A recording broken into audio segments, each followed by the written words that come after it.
Welcome to this explainer. We usually think of money as just one big, uniform topic.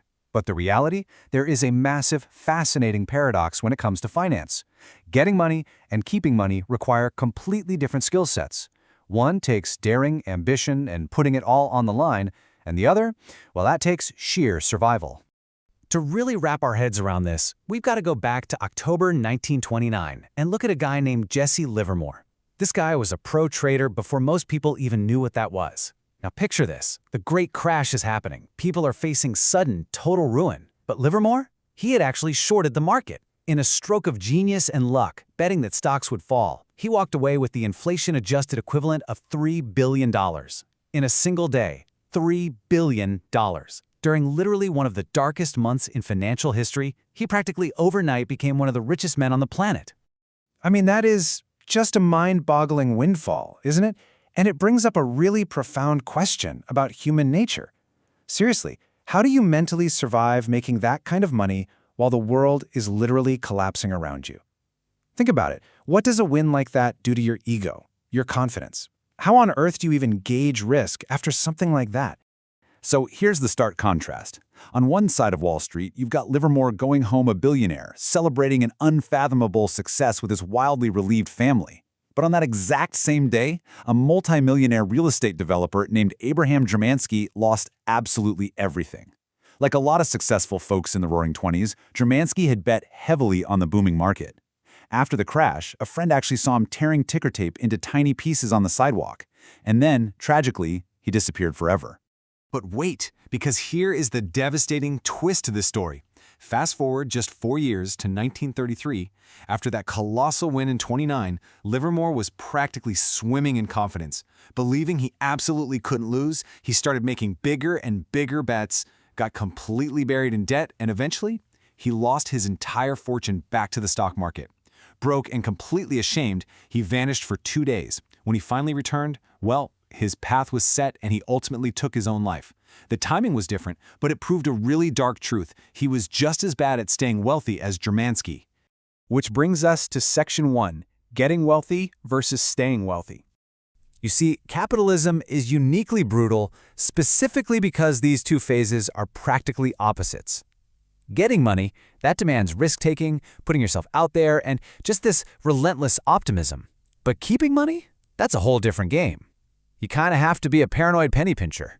It demands a healthy dose of fear, extreme frugality, and the sheer humility to admit that, hey, at least some of your past success was just plain luck. You simply cannot expect it to repeat indefinitely. Billionaire Michael Moritz actually nailed this mindset perfectly. Interviewer Charlie Rose once asked him how his venture capital firm, Sequoia Capital, managed to thrive for 4 decades while everyone else seemed to flame out after 5 or 10 years. Moritz didn't brag about sheer brains or some unparalleled insight. Nope, he bluntly credited their legendary longevity to a deeply paranoid fear of complacency. His exact words were, "I think we've always been afraid of going out of business." The absolute cornerstone of their multi-decade strategy was, quite simply, survival. All right, let's move on to Section 2, the missing billionaire. Let's see how this whole survival thing plays out with a guy who's been surprisingly forgotten by history despite being intimately linked with the most famous investors in the world. We all know the legendary duo, Warren Buffett and Charlie Munger, right? But 40 years ago, they actually had a third, equally brilliant partner, a guy named Rick Guerin. The three of them made investments together, interviewed business managers together, the whole shebang. But then, Rick inexplicably vanished from the investing spotlight, while Warren and Charlie became global icons. So, what exactly happened? Well, Warren Buffett later explained it like this. He and Charlie knew they'd get wealthy eventually, so they were patient. Rick, on the other hand, was in a hurry. In 1973, Guerin wanted big returns fast, so he used leverage, taking out massive margin loans. But then the market took a massive, near 70% nosedive in '73 and '74.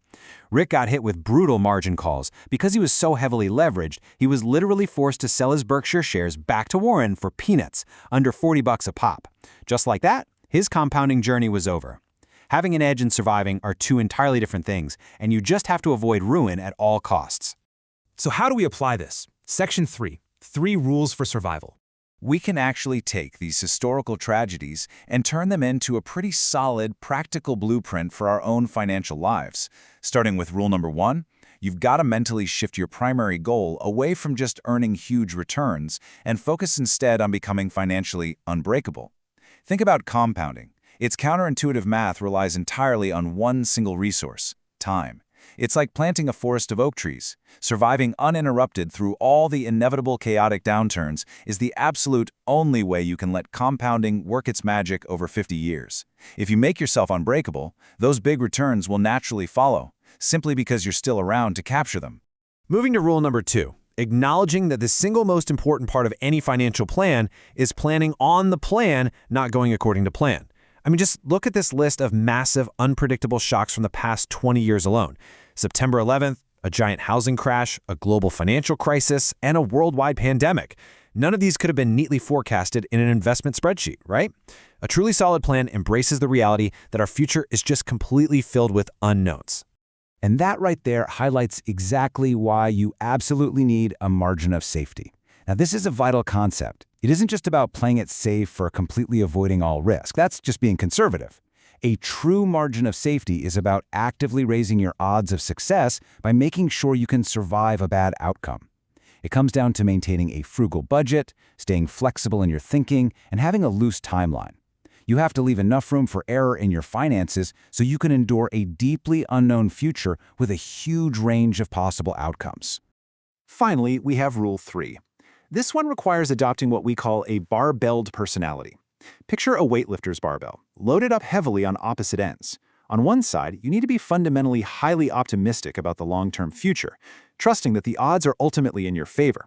But on the exact opposite side, you have to be fiercely, deeply paranoid about the short-term landmines that will stop you from actually getting to that future. It's a constant balancing act between these two seemingly opposing extremes.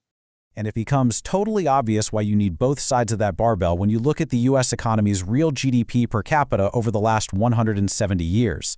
This data absolutely proves that sensible optimism is the right mathematical bet.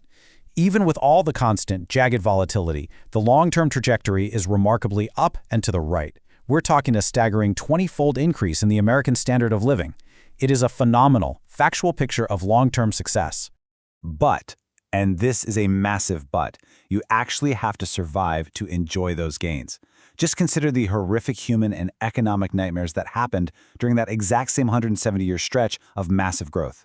We're talking 1.3 million war deaths, 33 separate recessions lasting a cumulative 48 years, stock markets losing a third of their value over a dozen times, and a staggering 99.9% of all created companies going completely bust. Things can grow amazingly well in the long run while being an absolute disaster in the short run. This historical reality proves that short-term paranoia is absolutely mandatory for long-term survival. To wrap up this explainer today, I want to leave you with a deeply profound, if tragic, realization from Jesse Livermore, which he wrote after losing his second massive fortune. He realized that a swelled head is quite literally the most expensive disease an investor can catch. If early success cures you of your humility, and you start believing you're invincible, it will eventually completely ruin you. You absolutely must maintain that survival mindset. So I challenge you to look at your own financial path right now. How are you actively building your margin of safety today?